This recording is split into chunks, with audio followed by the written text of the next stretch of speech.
How's it going, guys? Welcome back to another video. Today what we're going to do is revisit a question that I did for a community questions video in the past. However, this one was absolutely great. The response that I got to this video was really good, and you guys all found it quite interesting, and you got involved in the comments a lot, and you just enjoyed the video in a whole. A lot of you said it helped you out and stuff as well, so I figured, you know what, we'll go back. There is 139 comments on this post, and we used about 8. So we can definitely use another few of here. We won't we won't be using all of them, of course, but there's definitely some we can use. So the question that we are revisiting is, what are some things players should just not do in RuneScape 3? These don't have to be specifically mechanic based. For example, don't get too focused on only making GP in the early game. The last video had some great comments, and I found plenty more great ones as well. It's just a shame that I can't get them all in one video. It really is, but we're going to go through this again because, like I say, it had such a good response, and I feel like you guys will probably enjoy it again. But anyway, if you enjoy the video, make sure to leave a like, subscribe to the channel if you are new, and without wasting any more time,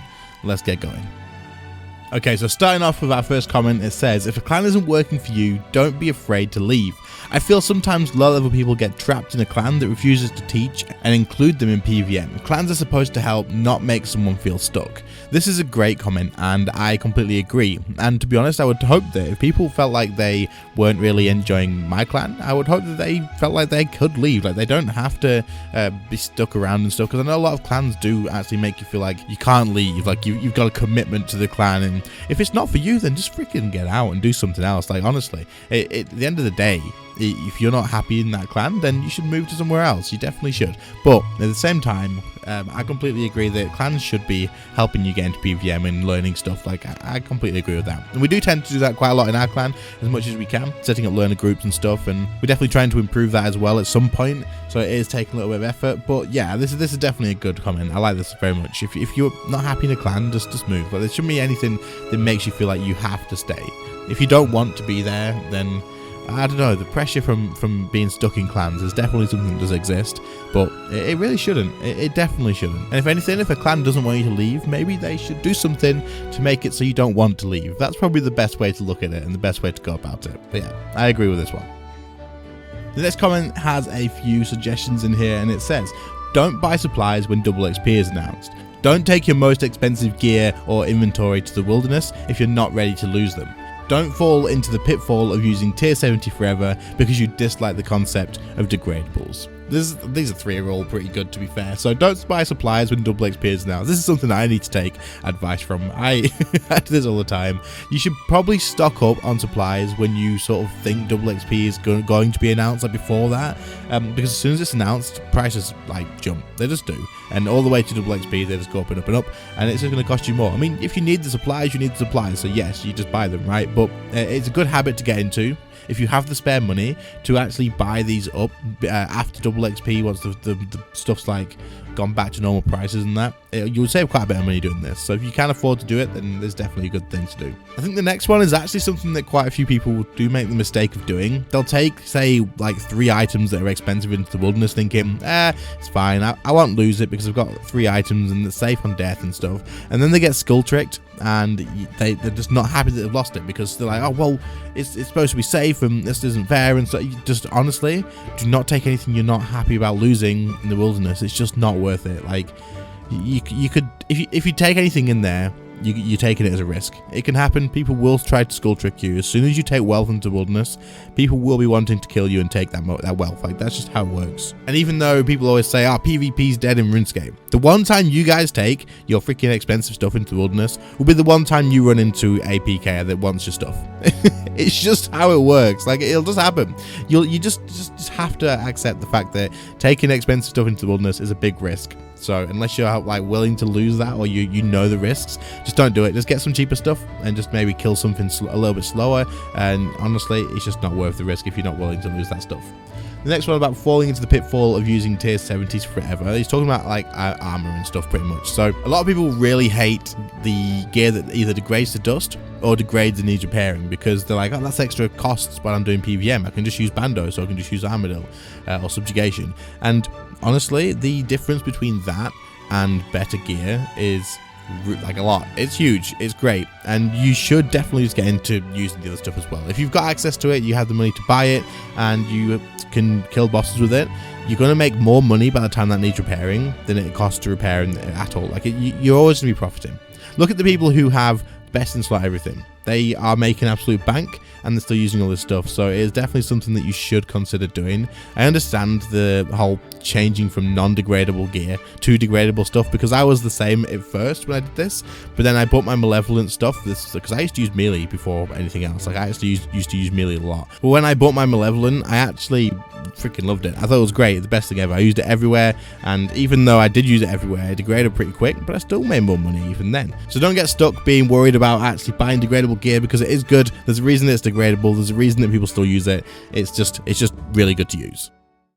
Our next comment says, don't always think I need to be high level for that. Sure, there are some things that high level helps, but there's plenty that you can do at low levels. Great example is PvM. There are low or mid level bosses you can do to get you started. There's so many people that do exactly this, right? There's so many people that will go, I can't do God Wars 2 because I'm not high enough level, or I can't do Elite Dungeon 3 because I am not max combat and I don't have all the best gear and stuff. Because once you get max combat, actual max level, it changes from levels to gear and like money and all that sort of stuff, and you do the exact same thing, but you don't need best in slot to do Elite Dungeon 3. You don't need best in slot to do God Wars 2. You don't need to be max level to do God Wars 2. You can get into this stuff pretty early on, and yes, you will struggle a little bit more than, of course, if you have best in slot gear. But what's important to think about is you don't need an ECB to do ED3. Because you couldn't do ED3 in the first place with an ECB, because that's where you get it from. So like, you need to think about the fact that items like Greater Ricochet, you don't need Greater Ricochet to be able to do Raksha, because Raksha drops the Greater Ricochet. It wasn't out before Raksha was out, so you don't need all this best in slot stuff, and you can do it with lower level stuff, and it is more difficult to learn with like really low level stuff. So there is a sort of like a recommended amount of stuff that you need to have and levels that you need to have to be able to learn something, but that's a lot lower than a lot of people think. So don't let it hold you back. If you want to try and do God Wars 2 bosses and you're not max combat, give it a try. If you manage it, and if you manage to like learn the mechanics properly and stuff, which you're gonna have to do even in best in slot gear anyway, but if you put that time in and actually learn the mechanics and you do manage to do it, you're gonna feel really rewarded for doing that, and you can make some more money while you're doing that as well. Like, you make quite a decent amount of money from doing that sort of stuff, and it's just gonna give you a great like sense of achievement. You'll love it. It would be great, and then you'll be moving on to the next thing, doing the same thing. But if there's something you want to try and you feel like you could definitely try it, but you just don't think you're high enough level yet, just give it a shot. There's practice modes. If you die and lose like what, 500k once or twice, it doesn't matter too much, and if you enjoy yourself, then it's worth it. But don't let it hold you back, like this person said. There's always something you can do at your level. It does not necessarily always PvM. If you're like a level 3, you can't just go do PvM, but no matter what level you are, there'll always be some stuff that you can go and do, and there'll be stuff that people think they're not high enough level for, but just give it a shot. See if you can do it. You may surprise yourself. Okay, so moving on to our next comment, it says, don't keep quiet, ask questions. There are tons of people out there who have had the same question as you, and tons more who know the answer. Any advice you need is at the tips of your fingers, be it at the GE or in a wonderful clan like the Innids. Oh, thanks, dude. Don't keep struggling to figure something out when most of the people in the community are super helpful. This is absolutely true, and if you ask questions, you tend to get the help. As long as you're willing to take the advice that people give you, people will give you advice. Like, most people do like helping people out and helping people who are newer to the game out as well, because we know that it's difficult. We've been there. We know that there's a lot of confusing stuff, and it just proper confuses a lot of people, and it probably did to us as well. If someone messages me on Discord with a question, I always reply. Like, I know that I get a lot of the questions, but I don't mind whatsoever. As long as I've got the time for it, I will reply, and I will help out as much as I can, because I know that it's super confusing, and I know it's stressful, and if I can't find the answer to it, if I don't know the answer, I'll just let them know. But I'll say, ask in the Discord, ask in the clan, ask in your clan if you're in one already. Like, someone will help you out, and most people are helpful in this game. They are. It's really weird because RuneScape has this sort of like reputation for the community being really toxic, and it's not. From my experience, it's not. There is obviously like some of the toxic people in there. There's always some bad apples in the bunch, but I mean, there's just not the majority. At least it isn't anymore, and not in RuneScape 3. I'm not too sure about old school. I don't play it, but honestly, if you asked for help in most places, you would always get an answer. It's going to happen most of the time, especially in clans. Clans are great because everyone wants to help out their own clanmates, and then asking in people's discords and stuff. Like if you're not in my discord, there's a link in the description, and we have places where you can just ask for questions and stuff like that, and it's the best way to go about it. If you're stuck with something, you've checked the wiki, you've tried to figure it out yourself a little bit, you just can't get it and you're just not understanding something, just ask a question in a public place. Someone will help you out, someone will answer it, and then you'll get those people that even go the extra mile and they'll literally log in, go with you to places and like help you as much as they can. Like there's those people exist. So this person is absolutely right. Don't just sort of struggle along and then get fed up and get burnt out. Just ask the question. People will help you out. The next comment says, don't just buy new stuff on the Grand Exchange and expect to suddenly be able to kill a certain boss. Try to learn the mechanics with your current gear and improve from there.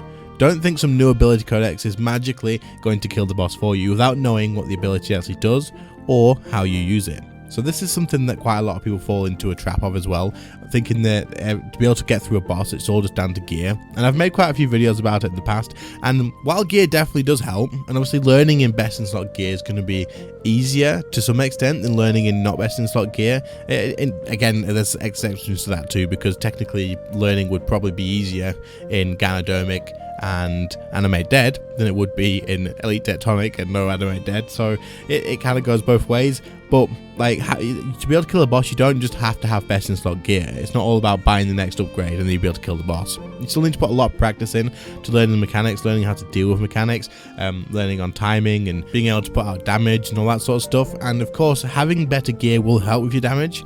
But if you don't understand how to use your abilities properly, you don't understand what the abilities do, you don't know the best order to use them in, and you don't know the best way to use like Sunshine and Death Swiftness and Berserk and that sort of things, then having the best in slot gear is just not going to make a difference. Now I'm going to use myself as an example for this because this is like the easiest way to do it, and the only person that's getting called out on it is myself. So literally last night I was doing Solak with someone, and this person that I was doing Solak with had pretty much identical gear to me, except for maybe one perk difference. And I can tell you right now that their damage, their DPS output was ridiculously higher than mine. Like insanely higher than mine. And that comes down to the fact that they just understand ability rotations better. They understand how to do more damage than I do, better than I do, and really there wasn't that much difference in gear at all. The only difference really was like one perk. Otherwise we had the exact same stuff. They were tanking Solak and doing more damage than I was as a DPS with no like need to worry about mechanics and stuff. Honestly, it comes down to a lot of practice, but I can say that happily. I'm not fussed. I don't mind. I know that as time does progress, I am getting better. My kill times at certain bosses are increasing and improving and stuff, so I'm okay with that. But it could be helpful for a lot of people to know that even if you have the same gear, two people having the same gear doesn't mean that those two people are going to have the same damage output. It's just not how it works. So buying stuff on the Grand Exchange is helpful. It will help you learn. It will help out with DPS a little bit, but being able to use that like efficiently and getting the most out of it, and then dealing with boss mechanics and stuff is a completely different thing. And you will get it. You'll definitely get it. I'm not saying that you guys that are buying stuff and just hoping it'll work won't be able to do it, because you will. You just need to get in there, put the practice in. Everyone can do it. It just takes time and practice. And of course it'll be different for more people. Some people will take longer, some people will take less time. But yeah, try not to fall into this trap. You can definitely learn bosses without the best in slot gear, and sometimes it's better because your death costs less. There's a lot of stuff to it. But I think at this point I don't really need to say much more about this topic. So yeah, let's move on to our next comment. Okay, last one, and one that I think most people will be able to agree with, except maybe the odd person here and there, but that's okay, because if they don't agree, then they're probably what this is completely going against. So this one says, don't scam other people.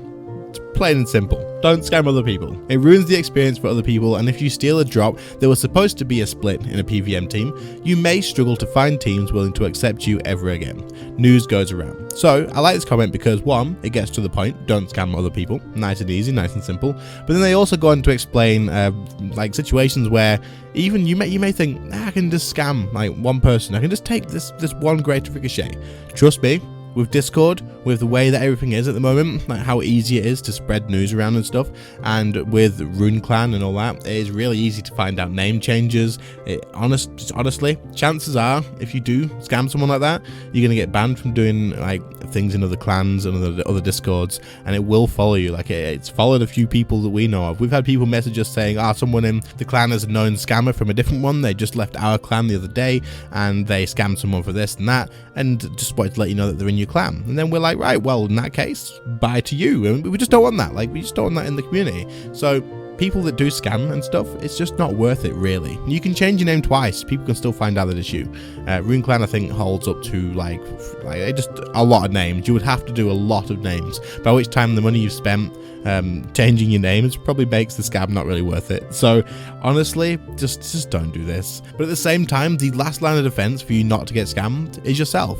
And if you don't want to get scammed, just be careful who you go PVMing with, because if you get a drop at Raksha, for example, you have to be sure that person is going to split and not just disappear. Because if you get the drop, chances are like you're obviously going to split, right? You're there to split, that's fine, but there's nothing to say that the other person has to then split with you, even if you've already agreed with it. So you are your last line of defense, and you just need to pick whether you think you can trust the person that you're going to duo places with or anything like that, and just make the decision on that. Don't give expensive items to people either. Like, there's been people that will trust trade a party hat to someone, and why does someone want to trust trade? If someone says to you, by the way, trust trade me your party hat, that's what you just prove that you can trust me. Why do they want to do that? They don't need to do that. That's not a thing. Like, don't do it. Just don't do it. And if they get angry with you and like start like giving you crap because you didn't give them it to trust trade them, then they're not very nice in the first place. So in that case, just get rid of them. No, don't do it. They will take it, they'll run. Not everyone will, but you'll find that one person that does, and it's just not worth it. So 1, don't scam people, and 2, you're the last line of defense, so just be careful. Alright, so like I said, that was our last comment, so hopefully you guys found this quite interesting and enjoyed the video. If you did, make sure to leave a like on it as well. Subscribe to the channel if you are new. Leave any comments down below, anything that you think maybe was missed, of course. I just want to say thank you to my channel members for your extra support on the channel. It is always very much appreciated. And for anyone else that is interested in supporting the channel while also getting yourself some pretty cool perks, then click the join button by the subscribe button, and it'll just open up a window showing you all the perks that you can get. If you're interested in getting some extra clips, some more videos from myself and stuff in the future, then there is a second channel where I post more YouTube shorts that don't make it to this channel, so there's a link to that in the description. Go and follow that to the second channel and subscribe to that channel as well. Otherwise guys, thank you all so much for watching. I really appreciate it, and I will see you all in the next one. See you later guys. Bye.